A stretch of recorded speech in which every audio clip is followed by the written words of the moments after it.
Thanos, Voldemort, Shakaal, मेरी girlfriend का बाप और अभी ये स्कार किंग। इन सब में एक चीज कॉमन है, ये सब एंड्रोजेनेटिक एलोपेशिया का शिकार है, मतलब टकले हैं। और ये सब लोग बहुत ही इविल पावरफुल कैरेक्टर्स हैं जिनके पास बहुत ही बेहतरीन एबिलिटीज हैं और ये एक्सट्रीमली इंटेलिजेंट हैं। अगर सिर्फ स्कार किंग की बात की जाए तो फिर उसे चाहिए पूरे दुनिया के ऊपर अपना कंट्रोल, उसे पूरे दुनिया के ऊपर अपना डोमिनेंस चाहिए और उसे अपने इस गोल को अचीव करने के लिए सिर्फ दो थ्रेट्स को एलिमिनेट करना होगा। पहला है गॉडजिला जिसके लिए उसके पास है शीमो, और दूसरा है कॉन्ग जिसके लिए वो खुद ही एनफ है। लेकिन क्या सिर्फ स्कार किंग को ही लगता है कि वो कॉन्ग के लिए एनफ है, या फिर कॉन्ग स्कार किंग के सोच से भी ज्यादा पावरफुल है? तो इस वीडियो में हम लोग इसी क्वेश्चन के आंसर को फाइंड आउट करने वाले हैं। तो बिना टाइम वेस्ट किए वीडियो को स्टार्ट करते हैं।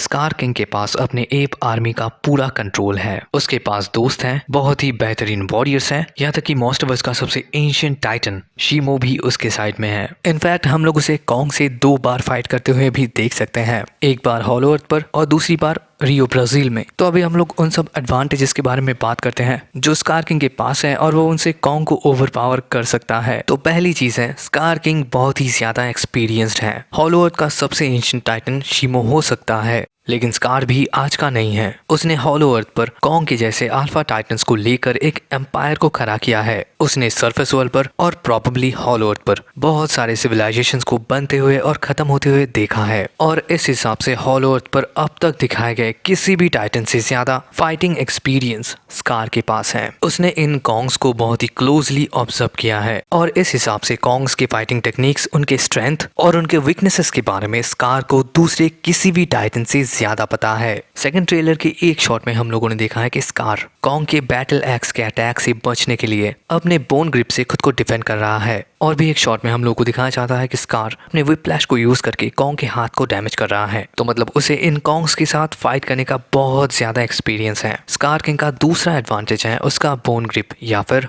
व्हिप्लैश, जिसका पावर और रेंज कॉन्ग के यूज किए गए किसी भी वेपन से बहुत ज्यादा है। इनके पावर्स को अगर देखना है तो फिर वो इनसे बिल्डिंग्स तक को तोड़ सकता है, क्लोज रेंज बैटल में वो इनसे खुद को डिफेंस कर सकता है, और अगर कोई रेंज के बाहर है तो फिर इनसे वो उस एनिमी को खत्म कर सकता है। इन शॉर्ट ये लॉन्ग रेंज अटैक्स के लिए बिल्कुल परफेक्ट वेपन है। वैसे क्लोज रेंज फाइट के लिए स्कार का हाथ ही काफी है क्योंकि वो थोड़े ज्यादा ही लंबे हैं और वो अपने एनिमीज को अपने पास आने से पहले ही रोक सकता है। स्कार के पास जो लास्ट एडवांटेज है वो है उसका इविलनेस। वो एक इविल टाइटन है और वो अपने किंगडम को रूल करने के लिए सिर्फ टेरर का यूज करता है, और सिर्फ इसी रीजन से हम लोग उससे एक फेयर फाइट एक्सपेक्ट नहीं कर सकते हैं। वो कभी भी ईमानदारी के साथ फाइट नहीं कर सकता है। वो कॉन्ग को डैमेज करने के लिए बहुत ही डर्टी मूव्स को यूज करने वाला है। मतलब इधर भी कोई इंडो चाइना एग्रीमेंट तो है नहीं कि स्कार कोई वेपन्स को यूज नहीं करेगा। तो हम लोग ये अज्यूम कर सकते हैं कि स्कार किंग उन सब चीजों को यूज करने वाला है जिससे कॉन्ग डैमेज हो सकता है, और जैसे कि उसे कॉन्ग्स की वीकनेसेस के बारे में पता है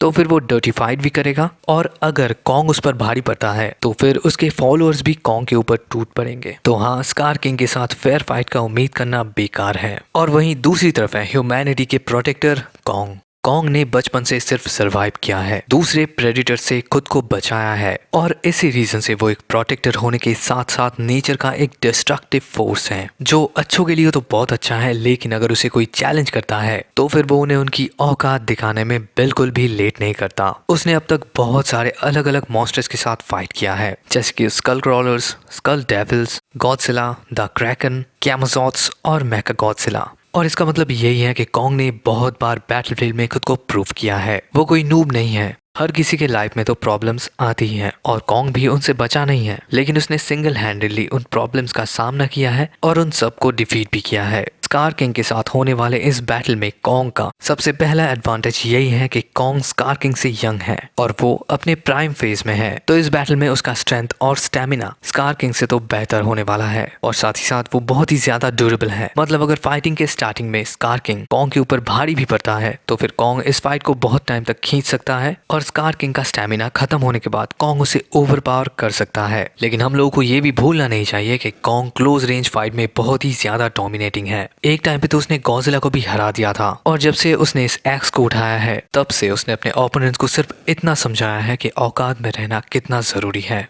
कॉन्ग बैटल के टाइम पे अपने एक्स को एक एक्सपीरियंस्ड वॉरियर की तरह यूज करता है, जैसे कि उसे ट्रेनिंग मिला है लॉर्ड परशुराम से। जिस तरीके से स्कार किंग अपने व्हिप्लैश को लॉन्ग रेंज अटैक के लिए यूज करता है, कॉन्ग भी अपने एक्स को लॉन्ग रेंज अटैक के लिए यूज कर सकता है अगर वो अपने एक्स को थ्रो करता है, लेकिन इसके लिए उसे सिर्फ एक ही मौका मिलता है। तो स्कार किंग के साथ इस बैटल में कॉन्ग का ये एक्स अटैक के लिए कम और डिफेंस के लिए ज्यादा यूज होने वाले हैं। कॉन्ग का दूसरा एडवांटेज है उसका मैस्कुलर बिल्ड। कॉन्ग अपने स्ट्रेंथ से ही स्कार किंग को ओवरपावर कर सकता है। कॉन्ग का तीसरा सबसे बड़ा एडवांटेज होने वाला है उसका टैक्टिकल नॉलेज। वो अपने आसपास के ऑब्जेक्ट्स को लेकर वेपन्स बना सकता है। मतलब वो एक स्कल डेविल को मारने के लिए एक शिप के प्रेपलर को ब्लेड की तरह यूज करता है। गॉडजिला के एटॉमिक ब्रेथ से बचने के लिए वो एक बिल्डिंग को तोड़कर उसे एक शील्ड की तरह यूज करता है। कॉन्ग को ये बहुत ही अच्छे से पता है कि किसी भी बैटल में किस तरीके से सर्वाइव किया जाता है। तो अगर स्कार किंग इस बैटल में चीटिंग भी करता है, फिर भी कॉन्ग अपने आसपास के ऑब्जेक्ट्स को शील्ड या फिर वेपन्स की तरह यूज कर सकता है। स्कार किंग ने भले ही दूसरे एप्स को फाइट में डिफीट किया है, लेकिन कॉन्ग एक फास्ट लर्नर है और कॉन्ग का फाइटिंग टेक्निक वो दूसरे एप से बहुत अलग है, क्योंकि उसने हॉलो अर्थ पर नहीं स्कल आइलैंड पर अपना ट्रेनिंग पूरा किया है। तो अगर कंक्लूजन की बात की जाए तो फिर स्कार किंग के पास बहुत ज्यादा एक्सपीरियंस है।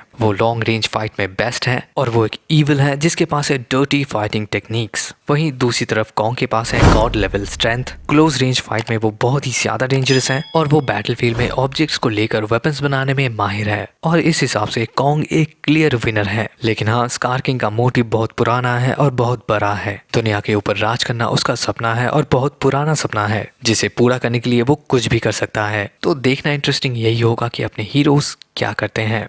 And that's the video guys. Video कैसा लगा कमेंट में जरूर बताना और मिलते हैं आपसे अगली वीडियो में। Till then take care and peace out.